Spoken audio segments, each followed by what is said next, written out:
Our movement today is going to be a unilateral movement, meaning we're going to do it on one side before we do it on the other. And as what we're going to get into is a shoulder stability overhead hold. I'm going to show you two different variations that you can do. The first one's going to be easier than the second.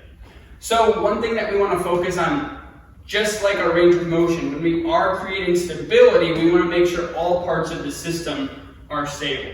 So if I press this weight up and overhead and I'm into this position, sure, I'm pressing it overhead, my shoulder's getting work, but again, my spine is all out of whack. So we need to make sure that we find a neutral spine. So we're going to rotate through our pelvis, we're going to brace our core, we're going to press our arm up and overhead, and we're going to maintain that position the whole time. One thing we recommend, try to keep your hand onto your stomach so that you know if you've lost that tension or not. Also remember, just because you do have tension in your stomach doesn't mean you should be holding your breath. So drive it up, hold overhead. Let's try and hold for about 30 seconds.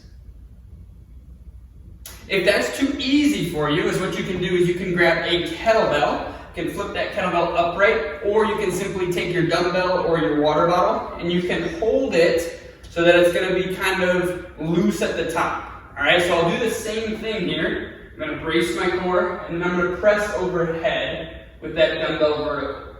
So with me pressing overhead, it's going to want to move slightly, which is going to cause my shoulder to create these small movements in order to keep it stable. So go ahead and try the first variation. If that's too easy, you can always make it harder with the second.